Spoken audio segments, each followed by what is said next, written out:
আরামবাগ থানা চত্বরে বৃক্ষরোপণ কর্মসূচি অনুষ্ঠিত হলো শুক্রবার দুপুরে। রাজ্যের মুখ্যমন্ত্রী মমতা বন্দ্যোপাধ্যায় অনুপ্রেরণায় ও পশ্চিমবঙ্গ পুলিশ ওয়েলফেয়ার কমিটির উদ্যোগে বৃক্ষরোপণ কর্মসূচির মধ্য দিয়ে অরণ্য সপ্তাহ উদযাপন হয় এই দিন। এই কমিটির উদ্যোগে আরামবাগ মহকুমা সহ হুগলি জেলার প্রত্যেকটি থানাতেই বৃক্ষরোপণ কর্মসূচির উদ্যোগ নেওয়া হয়েছে। এই দিনের এই বৃক্ষরোপণ কর্মসূচিতে উপস্থিত ছিলেন থানার আইসি রাকেশ সিং, হুগলি গ্রামীণ জেলা পুলিশ ওয়েলফেয়ার কমিটির কনভেনার সৈয়দ মহসিন আলী, থানার এসআই অভিষেক মণ্ডল থেকে শুরু করে অন্যান্য পুলিশ কর্মী সহ বিশিষ্টজনেরা। থানা চত্বরে বেশ কিছু গাছ লাগানো হয়। গাছ লাগাতে দেখা গেল থানার আইসি, পুলিশ কর্মী সহ ওয়েলফেয়ার কমিটির কর্মকর্তা সহ সদস্যদের। পুলিশ প্রশাসনের এই উদ্যোগকে সাধুবাদ জানিয়েছেন এলাকাবাসী। পুলিশ সূত্রে জানা গেছে আগামী দিনেও পরিবেশকে সতেজ ও সুস্থ রাখতে বৃক্ষরোপণ কর্মসূচি গ্রহণ করা হবে। এদিনের এই বৃক্ষরোপণ প্রসঙ্গে কি জানাচ্ছেন ওয়েলফেয়ার কমিটির কনভেনার সহ সাধারণ ব্যবসায়ীরা, তাদের মুখ থেকেই বিস্তারিত শুনুন। 24 আওয়ার্স আরামবাগের রিপোর্ট।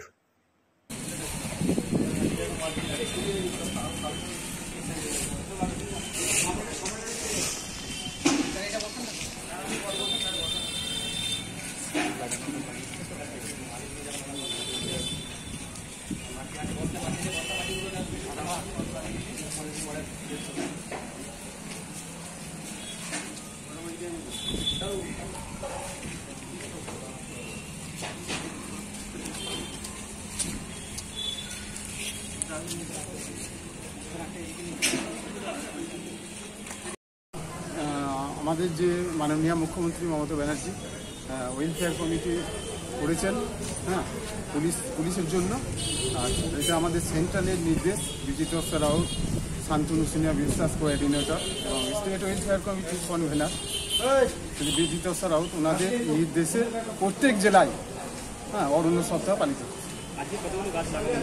আজকে আমরা মোটামুটি 100-র ওপর গাছ লাগাবো। তার মধ্যে আমরা তারকেশ্বর থেকে লাগিয়ে গেলাম, এরপর আরামবাগ লাগালাম, এরপর আমরা যাবো খানাকুল, তারপর যাবো কুরসুয়া। এইভাবে কাল আবার প্রোগ্রাম আছে ওইদিকে পান্ডুয়া, মগরা, প্রত্যেক থানায়, এরপর প্রত্যেক জেলায় এভাবে পালিত হচ্ছে।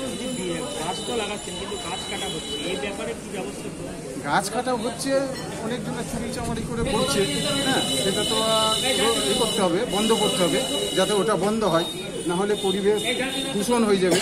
পরিবেশ দূষণ হয়ে গেলে বিভিন্ন রকম সমস্যা হবে। সময় বৃষ্টি, দেখছেন তো, সময় বৃষ্টি হচ্ছে না, এত উত্তাপ, সব কিছু বেড়ে যাবে। আপনার পরিচয় কী বলছেন? আপনার পরিচয়? আমার পরিচয়, আমি হুগলি গ্রামীণ জেলা পুলিশ ওয়েলফেয়ার কমিটির কনভেনার। নাম সৈয়দ মহসিন আলী, সাব ইন্সপেক্টর।